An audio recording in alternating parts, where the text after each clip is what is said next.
नया नया जब रिश्ता शुरू होता है तो ससुराल की कोशिश होती है कि वो बहू को जो है वो अपने डर में रख लें।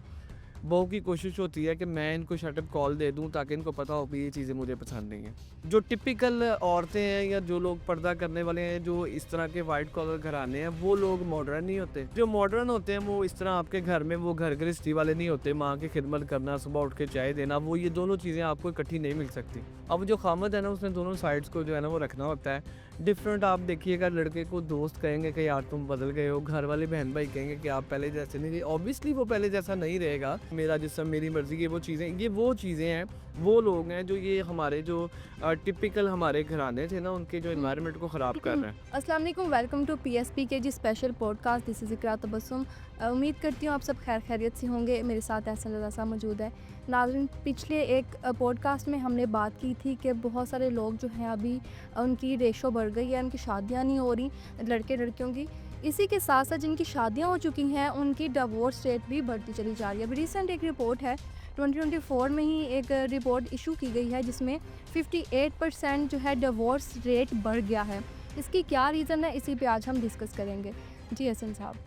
हाँ जी, बहुत शुक्रिया इकरा। अच्छा, इसकी जो है ना वो मल्टीपल रीज़न्स हैं और कोई एक वजह नहीं है। और जो सबसे ज़्यादा देखने में वजह वो कोर्ट्स में जो आ रही है वो यही आ रही है कि अदम बर्दाश्त की जो है ना वो बहुत ज़्यादा कमी है। बर्दाश्त जो है वो नहीं कर रहे, ना मियाँ कर रहा है, ना बीवी कर रही है। अच्छा, उसके बाद जो है वो इसकी क्या रीज़न? इसकी वजह ये है कि जो लोग आपको डाइवर्ट कर देते हैं ना आपकी पर्सनल लाइफ से, जो आपकी ज़रूरियात हैं उनको जो मलूज़ ख़ातिर नहीं रखते कि आप एक दूसरे की ज़रूरत है मियाँ बीवी, और उनको अपनी पर्सनल लाइफ और ये जो घरेलू झगड़े हैं उनमें इन्वॉल्व कर देते हैं। उस वजह से जो है ना ये रिश्ते जो हैं वो बहुत ज़्यादा देर तक चल नहीं पा रहे। और जिस तरह से आप ये अब देख रही हैं कि लव मैरिजेज़ जिस तरह हो रही हैं, आप देखिएगा कि जितने अगर 58% है ना, उसमें 40% जो है वो लव मैरिज वाले होंगे। लव मैरिज वाला है। अच्छा, उसकी वजह ये है कि वो रियल लाइफ से उनकी कोई कनेक्शन कोई नहीं होता। वो प्यार होता है, दोस्ती हो गई, और हम लोग जो है अब बहुत सारे लोग इख्तिलाफ़ भी करेंगे। अंडरस्टैंडिंग नहीं ना होती। अंडरस्टैंडिंग इसी वजह से नहीं होती चूँकि आपने जो चीज़ें आफ्टर मैरिज देखनी है ना, वो सारी चीज़ें आप पहले ही देख चुके होते हैं। और उसमें ये होता है कि जी आप ज़ाहिर है अब जदीद दौर है, फ़ोन पे बात हो रही है और वो जी क्या कर रहे हैं, जी अम्मी ये कर रही हैं, वो कर रही हैं, उसकी शादी पे जा रहे हैं, वो हमें नहीं बुलाते हैं, हम उनको फैंटेसी नहीं में बुलाते। रहते हैं लोग, हाँ, फैंटेसी में। उस वजह से जो है ना वो एक लड़की या लड़का वो पहले से ये एनालिसिस कर लेता है कि इनका जो फैमिली इन्वायरमेंट है वो ये है, ये लोग उसमें अच्छे हैं, ये लोग उसमें बुरे हैं। और हम लोग जो है ना उस बातों पे जो है वो ध्यान नहीं देते, जिस वजह से जो ये सारी वजह आ रही है कि तलाक बहुत ज़्यादा है। अच्छा, मौला अली अलैहिस्सलाम का फरमान है कि जब भी आपकी बीवी आए आपके घर, तो कभी उसके सामने अपने घर वालों को बुरा ना कहें और कभी उसके घर वालों को बुरा ना कहें। होता क्या है कि यहाँ पे जैसी शादी के बाद जो है वो लड़की आती है और सबसे पहले जो है वो लड़का जो है वो ये बताता है कि जी वो जो है मेरा बड़ा भाई वो ऐसे है, उसने मुझे ऐसे किया था, जो है मेरी भाभी जो है वो मेरे साथ बड़े जुल्म करती रही है, मैं भूखा जो है वो ऑफिस जाता रहा हूँ, ये वो इटीसी। तो इसमें यह है कि वो जो है ना वो एनालिसिस कर लेती है कि चाहे इस बंदे को मैंने जो है इसका वो कहाँ पे रखना है, इसको कितना पूछना है, कितना नहीं पूछना। और उस वजह से जो है ना वो होता क्या है कि उनको रिस्पॉन्ड नहीं वो आता, वो उसकी बीवी को बुरा कहना शुरू कर देते हैं। यहाँ से जो है वो बेस स्टार्ट हो जाती है। अच्छा, शुरू में मुझे ये लगता है जब आप लव मैरिज की आप बात कर रहे हैं ना, लव मैरिज में ये होता है कि फैंटेसी में रहते हैं, अच्छा अच्छा साइड दिखाते हैं, ना डिस्कशंस होते हैं कि लाइफ कैसे, वो अप्रोच क्या उनकी, हमारी अप्रोच क्या है। लाइफ डिस्कशंस नहीं होती, मतलब फैंटेसी होती है, मिलना जुलना। और जब आप शादी में आते हो ना, फिर आपको पता चलता है this is the real life, कैसे आपने टैकल करना है। और सेकंड एक चीज़ जो है, माँओं का बहुत किरदार होता है। क्या अच्छा, ये इसको माँ का किरदार आगे मैं इसको ऐड करूँगा। अभी तो स्टार्टअप ही है ना, अभी तो बिल्कुल शादी मीन्स हो गई है। इसकी वजह है कि लव मैरिज, अरेंज मैरिज, ये दो हैं। अच्छा जी, अब अरेंज मैरिज में क्या होता है कि आप जब अरेंज मैरिज आपकी हो गई है तो अब आपकी वाइफ आके खुद एनालिसिस कर रही है कि भाई, अब वो मियाँ भी एनालिसिस कर रहा है कि मेरे ससुराल वाले कैसे हैं, बीवी जो है वो अपने ससुराल को कर रही है। उसमें ये होता है कि आप लोग ना, अब वो बीवी जो है ना, अगर बाप उसका गरीब है या हैंड टू माउथ है, वाइट कॉलर है, तो उसको वो बर्दाश्त कर लेती है। लेकिन अगर उसका मियाँ है ना तो उसको वो नहीं करती।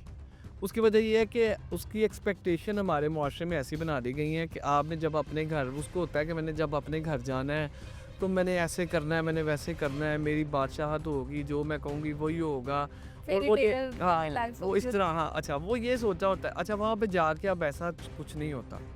वो होता किस तरह के कई जगह पे हो भी जाता है, लेकिन कुछ जगह होती हैं जहाँ पे आपको जो है ना वो एडजस्ट करना पड़ता है, बर्दाश्त करना पड़ता है।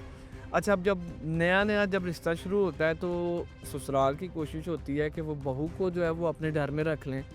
बहू की कोशिश होती है कि मैं इनको शट अप कॉल दे दूँ ताकि इनको पता हो कि ये चीज़ें मुझे पसंद नहीं हैं। अब इन शुरू से चीज़ों में आदतें डलवा देंगे। हाँ जी, हाँ जी। अभी इस चीज़ सारी चीज़ों में सफ़र कौन करता है? मियाँ। अब जो ख़ावंद है ना उसने दोनों साइड्स को जो है ना वो रखना होता है। डिफरेंट आप देखिएगा, लड़के को दोस्त कहेंगे कि यार तुम बदल गए हो, घर वाले बहन-भाई कहेंगे कि आप पहले जैसे नहीं रहे। ऑब्वियसली वो पहले जैसा नहीं रहेगा।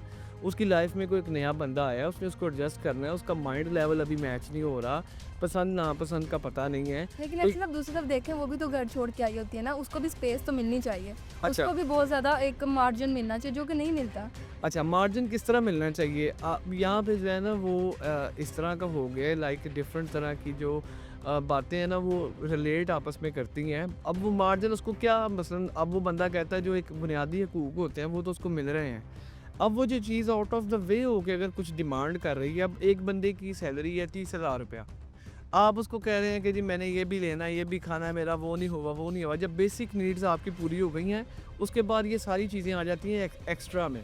अच्छा, एक्स्ट्रा में अगर आपकी वो चीज़ें नहीं पूरी हो रही, खाना-पीना, आपको कहीं बाहर लेके जाना आना या कोई वो चीज़ें पूरी नहीं हो रही, फिर आप डिमांडिंग हो। अगर आपकी सैलरी उतनी है और डिमांड ज़्यादा है, तो फिर वो आपको लड़ाई देख लेना। हाँ जी, वो लड़ाई बनेगी। ये चीज़ें आप पहले देखें। क्यों कहते हैं कि रिश्ता करते वक़्त देख लें कि उनका घर अपना ही है। वो चूँकि ज़ाहिर है घर अपना नहीं है, उसने किराया देना है। अगर घर अपना है तो अगर वो घर का सबसे बड़ा है, कोई लड़का है या लड़की है, अगर वो लीड कर रही है तो उसको एक आदत होगी मैनेज करने की। अच्छा, अब लड़की जो है वो ऑब्वियसली जैसे ही अगले घर में आती है वो चाहती है कि मैं लीडर हूँ, मैं मैनेज करूँगी। लड़का कहता है कि मैं पहले बड़ी देर से चला रहा हूँ, मैं करूँगा। अच्छा, उसमें क्या होता है फिर, लड़की या बाप वाली बात आ गई कि उसमें क्या होता है कि फिर जब माँ इंटरप्ट करती है ना बीच में, अब उसने जो है ना अपने को 35-40 साल गुजार लिए हैं इस सारे टेन्योर में। अच्छा, वो बेटी उसकी समझती है कि मेरी माँ जो है ना वो मुझे अच्छा गाइड करेगी, क्योंकि वो सारे टेन्योर में से वो मेरी गुजर चुकी सगी है और कोई सगा नहीं। और कोई सगा नहीं है। अच्छा, उसमें होता क्या है कि वो जो माँ जी होती हैं या कोई भी माँओं के सास है, अलावा माँओं के अलावा दोस्तें, बहनें सब जो है ना इन्वॉल्व होती हैं। अच्छा, मैं जो एक बात कर रही थी ना कि मार्जिन देना चाहिए, मार्जिन देने से मेरा मुराद ये था कि ससुराल वाले जब जॉइंट फैमिली सिस्टम है, इस्लाम भी इसको अलाउ क्या इसमें इसको ज़्यादा वो अच्छा नहीं समझता। जब जॉइंट फैमिली सिस्टम होता है ना, पूरी फैमिली इधर से लड़की की उधर से लड़के की, तो शादी के दरमियान में होती है, लड़का लड़की साइड पे होते हैं, तो जो वो कर रहे होते हैं, मतलब शायद मुझे लगता है कि दोनों की अंडरस्टैंडिंग बन जाए कहीं किसी पॉइंट पे। अच्छा नहीं, ये फैमिली नहीं ये अब बनेगी। ये अब जो है ना ज़माना साज़ी हो गई है, अब ये अब चेंज हो गया है। अगर हम लोग अपने दीन के ऊपर ही प्रॉपर इम्प्लीमेंट कर लें ना, तो ये मेरे ख़्याल से कि इस तरह का कुछ भी ना हो। आपको पता है अल्लाह ताला को सबसे जो हलाल चीज़ जो नापसंदीदा वो तलाक का अमर है। और ये तलाक जो है ना, ये इसकी वजह से जो है ना बहुत ज़्यादा जो है ना वो पैनिक क्रिएट हो जाता है दोनों की लाइफ में, ना कि सिर्फ लड़की लड़का, दोनों की लाइफ में हो जाता है। और अब ज़ाहिर है हम लोग जो है वो कह रहे हैं कि जी अगर सजदे का हुक्म होता तो वो खामद को होता, मिजाजी खुदा जो है वो खामद को कहा गया है।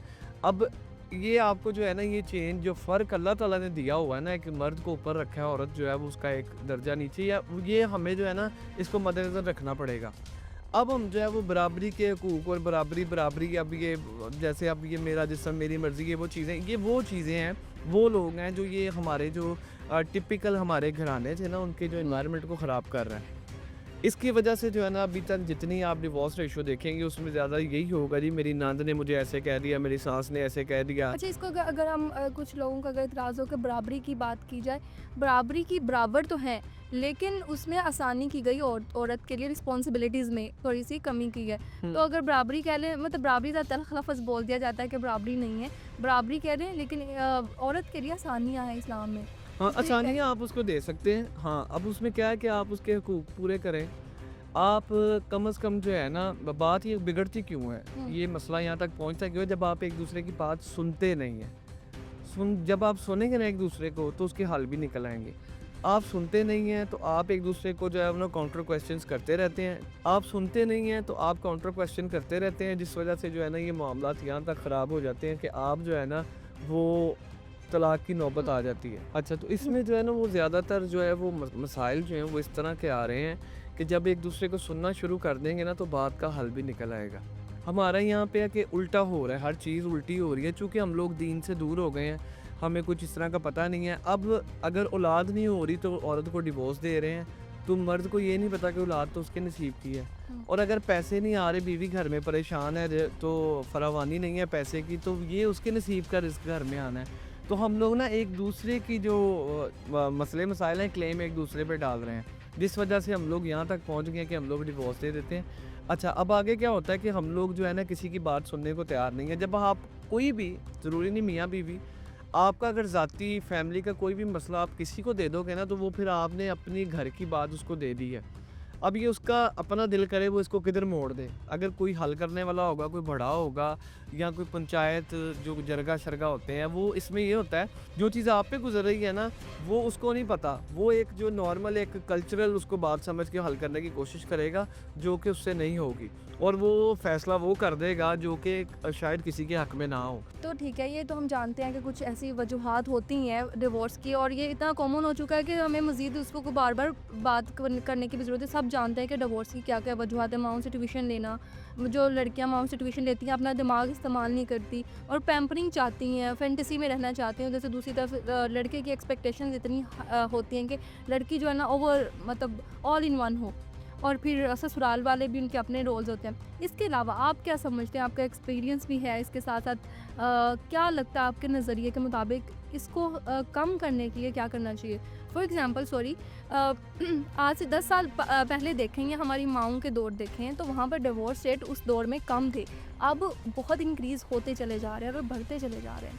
अच्छा, उसकी जो है ना इसमें 2 मेन वजह हैं, और वो उसमें आपको डिस्कस करने की ये ज़रूरत है कि सबसे पहले जब आप रिश्ता कर रहे हैं, उस वक्त आप अच्छी तरह से जो है ना वो फ़िल्टर कर लें हर बात को। उसके बाद जब भी आप रिश्ता कर रहे हैं, अब लड़कों को लड़कियां चाहिए मॉडर्न, अब एज अ लोगों को मिलवाने के लिए, ख़ानदान को दिखाने के लिए, और घर में उसको चाहिए टिपिकल औरत। हाँ। ठीक है, अब ये दोनों चीज़ें जो है ना वो आपको एक साथ नहीं मिल सकती। जो टिपिकल औरतें हैं या जो लोग पर्दा करने वाले हैं, जो इस तरह के वाइट कॉलर घराने हैं, वो लोग मॉडर्न नहीं होते, और जो मॉडर्न होते हैं वो इस तरह आपके घर में वो घर गृहस्थी वाले नहीं होते। माँ की खिदमत करना, सुबह उठ के चाय देना, वो ये दोनों चीज़ें आपको इकट्ठी नहीं मिल सकती। अब आपने कोशिश ये करनी है कि आपने अपने कल्चर के मुताबिक, अगर बेटी है तो उसको जो दामाद है तो उसको कल्चर के मुताबिक होना चाहिए जो आपके घर का माहौल है, और जो अगर बहू है तो वो भी आपके कल्चर के मुताबिक होनी चाहिए, जो आपको जहाँ आपके पास आके एडजस्ट कर ले अपनी लाइफ को। अब हो क्या रहा है कि यहाँ पे लोग ये ले रहे हैं कि लोग लड़की मॉडर्न भी हो, खूबसूरत, ऊंची हो, लंबी हो, बहुत ज़्यादा पढ़ी लिखी हो। अब ज़ाहिर है जो लड़की इतना ज़्यादा पढ़ी लिखी है ना, वो आपके घरेलू इन्वायरमेंट में एडजस्ट नहीं करेगी। हाँ, उसको जॉब भी करनी है, उसको बाहर भी जाना है, उसके दोस्त भी हैं, उसने फ़ोन भी रखना है, उसने लोगों को मिलना भी है, उसके घर भी उसके दोस्त शायद मिलने आ जाएँ। अब ये इन्वायरमेंट एक बन चुका हुआ है, जिसको हमने माने या ना माने, ये बन चुका हुआ है, जिसको जो है वो खामद जो है बर्दाश्त नहीं करता कि अब तुम्हारी यूनिवर्सिटी के वो भी साइड चाहिए, दूसरी साइड भी चाहिए। दूसरी भी चाहिए। अच्छा, वो कह रहे हैं लड़की मॉड भी हो और लड़की घर गृहस्थी वाली भी हो, ये दोनों चीज़ें इकट्ठी नहीं होंगी। अब आपने करना क्या है कि बंदे वो लेके आने हैं, लड़की या लड़का, जो आपके साथ एडजस्ट हो पाए। दूसरी बात है कि आपने देखना है कि आपके लिए ज़रूरी क्या है। प्रायोरिटीज़ क्या है? प्रायोरिटीज़ ये हैं कि आपने ये चीज़ को रखना है कि लड़की जो है, अगर घर होगी, माँ बाप की खिदमत करवानी है, तो फिर आपको उस तरह की लड़की लानी पड़ेगी। अगर आपने कोई जॉबियन लड़की लानी है, आप चाहते हैं आपके साथ सपोर्टिंग हैंड हो और आप मिलके घर अपना नहीं है कुछ बनाना है, तो फिर आप वो लड़की लेके आएँ जो जॉबियन हो। फिर आपके अंदर वो बर्दाश्त का मादा भी उतना ही होना चाहिए, ताकि आपको पता हो कि मैं एक जो है ना वर्किंग वुमन के साथ मैंने शादी की है और ये इसने इस तरह ही करना है। अब उसके बाद ये आप रिश्ते हो गए पहले। दूसरी बात आ गई, अगर आपका गलती से हो भी गया है, ठीक है, आप बहू ले आए मोड़, फिर उसके बाद आपने क्या रखना है कि दोनों को पैरेलल लेके चलना है। सबसे पहला जज जो है ना घर में, वो खामद होता है, जिसने जो है ना वो दोनों पार्टियों को सुन के उसका फ़ैसला करना होता है। उसमें यह है कि आपने फ़ैसला अच्छा करना है, आपने देखना है कि नुकसान किसी का भी ना हो। अगर नुकसान हो रहा है तो उसमें ये देखना है कि आपकी चीज़ ज़्यादा बेहतर आपके लिए क्या है, जो दोनों के लिए बेहतर हो, फ़ैसला वो करें। दूसरा, फेवरेटिज़म जो है ना वो नहीं रखना। फेवरेटिज़म इसमें जो फैमिली में का मतलब फेवरेटिज़म नहीं होता, चूँकि दोनों चीज़ें आपके लिए साथ लेके चलने वाली हैं। बहुत सारे लोग हैं जो अपने माँ बाप को ओल्ड एज उसमें भी भेज देते हैं बीवी के कहने पे। बहुत सारी माएँ हैं जो अपने बच्चों को कहती हैं वो बीवी में छोड़ देते हैं। तो अपने हाँ, फैसले के हाँ साथ जी। चलाएं। अच्छा, अब इसमें जो है ना वो जितनी इन्वॉल्वमेंट है ना बाकी लोगों की, वो ख़त्म करनी पड़ेगी। मियाँ बीवी को खुद डिसीजन लेने पड़ेंगे अपनी लाइफ के। और अगर आप लोग बर्दाश्त एक दूसरे को नहीं करेंगे, ये मैं बिल्कुल नहीं कह रहा, गुस्से लड़ाइयाँ हर घर में होती हैं, लेकिन उसको बर्दाश्त करने का अगर आप बोल रहे हैं ना, तो आप सुनने का जो है ना हौसला वो भी आपके अंदर होना चाहिए। और कभी भी जो है ना वो टिपिकल लड़ाई आपकी जो है ना वो हकूक़ की लड़ाई होनी चाहिए, ना कि किसी बंदे या किसी फ़र्द की लड़ाई होनी चाहिए कि उसको नहीं बोलते या उसको नहीं मिलते, ये नहीं होनी चाहिए। जब भी आपकी अगर इख्तलाफ़ात हों तो आपके दोनों मियाँ बीवी की पर्सनल लाइफ़ के होने चाहिए जिसमें आप लोगों के हकूक़ शामिल हैं। अगर वो नहीं है तो किसी बंदे की वजह से लड़ने की या ये करने की कोई ज़रूरत नहीं है। और ये जो डिवोर्स रेट बढ़ गया है, ये कम इसी सूरत में हो सकता है कि आप लोग जो है वो जो है ना इसकी जो ग्रास रूट लेवल से इसकी जो आपको जो है देखना पड़ेगा कि रिश्ता करते वक़्त और उसको चलाते वक़्त। अगर दोनों चीज़ें मैच नहीं हो रही तो ये कभी भी आपका जो एक कामयाब शादी वो नहीं चल सकती। बिल्कुल, thank you so much Ehsan साहब। बिल्कुल ऐसी बात है कि जो ये रिश्ता है, शादी का जो रिश्ता है वो ट्रस्ट और इज़्ज़त पे मबनी होता है, और जब ये दोनों चीज़ें ख़त्म हो जाएँ तो फिर ये रिश्ता भी डगमगाने लगता है। और दूसरी बात ये जो इम्पोर्टेंट बात है, हर रिश्ता जो है वो आसमान की तरफ से मतलब जब हम पैदा होते हैं तो लेकर आते हैं, लेकिन मियाँ बीवी का ऐसा रिश्ता है जो हम दुनिया में आके बनाते हैं, उसमें बर्दाश्त और सब्र का मादा भी ज़्यादा ही हमारे अंदर हमें जो है क्रिएट करना चाहिए। इसी के साथ मुझे दीजिए इजाज़त, इंशाल्लाह नेक्स्ट वीडियो में दोबारा हाज़िर होंगे। अल्लाह हाफ़िज़।